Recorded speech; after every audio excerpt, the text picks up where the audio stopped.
Today we're going to be taking a look at competitive Christmas lights. It's the season for it, and I've been kind of getting into it. I've been watching videos on it, and funny enough, I'm from Niagara Falls, and Niagara Falls is famous for Canada's largest free Christmas light show.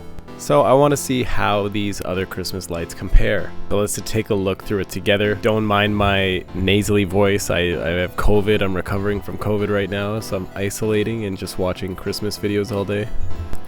So this is Candy Cane Lane in Edmonton. It's supposed to be a whole neighborhood of Christmas lights, which is kind of cool. In Niagara or St. Catharines, we actually have something similar.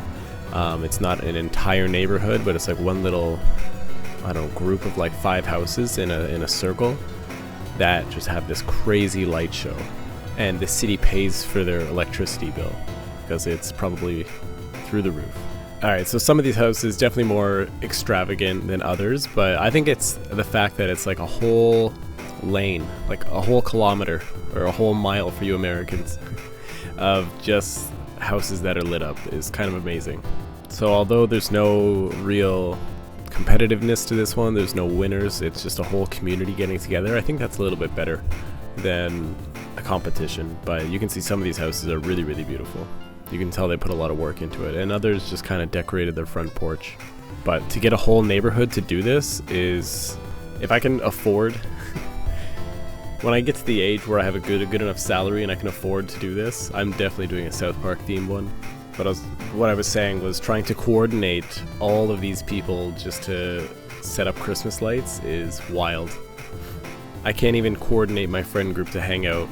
We have to plan like weeks in advance. Alright, so getting to more of the competitive side of things, this is ABC's Christmas light fight, or Christmas competition, I guess. Christmas light competition. Let's see this one. Yeah, I think my red flag is that I think I could do this. I have no technical or pyro or any electronic background, but yeah, I could probably do this, yeah. It's kind of crazy that like the El Paso, like a place where it never snows, has the most insane Christmas lights, like even more than anywhere in Canada. They go all out and they don't get any little bit of snow.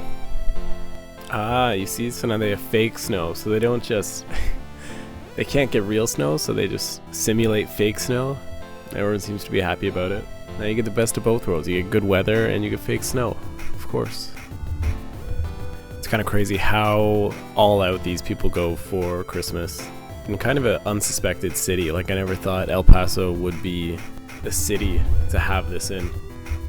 So I wonder if this is like the family's hobby, like they're sitting around at the dinner table and they're just like, yeah, you know what, this is something I've been passionate about for years and I want to enter a Christmas light competition. I wonder what gets the family started or like motivated to just be the best at Christmas lights there ever was.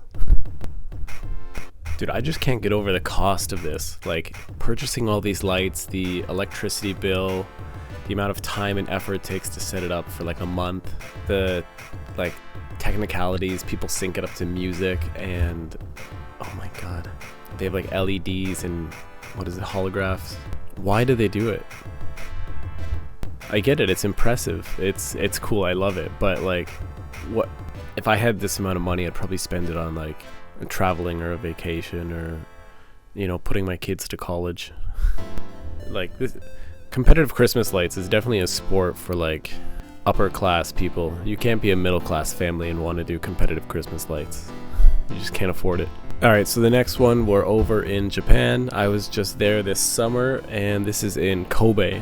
So Kobe, Japan does a special Christmas light festival. There's a reason why they do this. There was maybe a fire or not a bombing, but something happened, and they do this Christmas light festival to kind of remember it and not celebrate it, but anyways, it's a memorable reason that I can't remember why there's a Christmas light festival in Kobe every single Christmas. Let's take a look at it. Alright, that's a crazy amount of Christmas light. That's for a city that's, what, Buddhist? They do love Christmas. Kobe was definitely one of my favorite cities when visiting Japan. I love the Kobe beef. The Kobe waterfront was really nice too. They had really good ramen too, and they have like a Chinatown that was amazing. But now they have this light show that's spectacular as well. So this is definitely bigger. I don't know about bigger actually. It's hard to judge. I'm comparing it to the one in Niagara Falls, the free one, as this is another free one made by the city. It's hard to judge without actually being there, but it does look bigger than Niagara Falls' Christmas light show. We have the Hyogo 150th anniversary. Nice. So Kobe is in Hyogo Prefecture.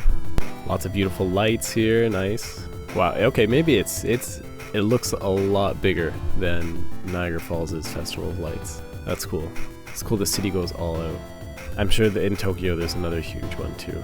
Alright, so this is the gingerbread Christmas light display. This is the winner from 2022, I believe, for the competitive Christmas lights. So you gotta turn the oven on. That's cool, that's interesting. And then the oven lights up the... Wow. Holy I'm just wondering about the electricity bill. I want to see their electricity bill in the summer and then in the winter. Oh my god, the fire, the gingerbread, the bubbles too. This is like every kid's dream for their parents to be this cool and this rich. I'm wondering if like the city helps sponsor them in any way, or the city helps pay for the electricity, because that's what they do in Niagara for a group of houses. I'll show it at the end of the video, so stick around till the end of the video. I'll show you the Niagara Falls Festival of Lights, as well as the St. Catharines like block where the city pays for it. Oh, I love how they're all dressed up in like little baker's costumes too. They went all out for this competition. You can tell they're like really trying to win. I wonder what the prize is. I'll look that up. Check the top comment for the prize. Now this next video, we're over in California. This is another lights competition. I don't know if you can top that gingerbread house. In terms of like a single house with the amount of lights, that was pretty crazy. And I love the theme too. Alright, so this is them just kind of building the house. You can see in the background they're constructing it, and they're taking the time to show us how it's being made. So they start in early November and they make a list. I see. It's kind of cool. You can see how they went from like nothing to getting it all coming together. The whole neighborhood gathers around. That's very cool. How it becomes like a community event. And I like that he's got like the young kids. Look how proud. Look how smug. Look how smug that kid is. I love the way the two kids are just posing here. They're so proud. Oh, did you see the kid at the end? Amazing. Alright, so not as crazy as the gingerbread house, but you can tell they went all out here. This is definitely one of my favorites as well. Yeah, you can tell this was like a close family thing that, you know, the kids loved doing as well. The kids joined in. So we actually have some houses in Niagara that are like probably even more topped up than this with Christmas lights. Again, end of the video, I'll show you that. This guy's a 3-time champion. Wow. I mean, congratulations, but I mean, the gingerbread house was insane compared to that one. I don't know, so tell me what you think.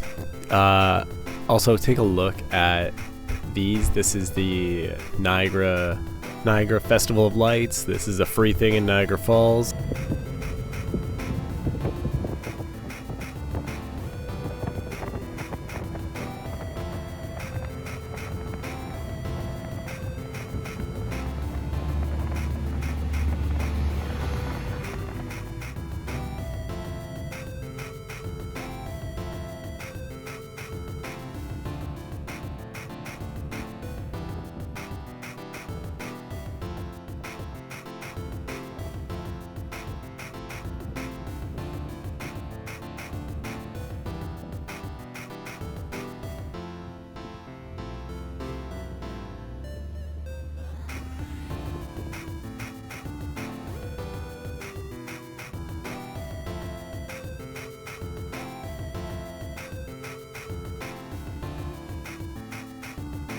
And also here is the St. Catharines. It's called Rio Lane. It's the city pays for these houses electricity bill to motivate them to keep up their lights every single year.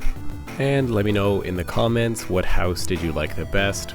Does your area have some crazy Christmas light competition? Let me know what you have to say. See you in the comments.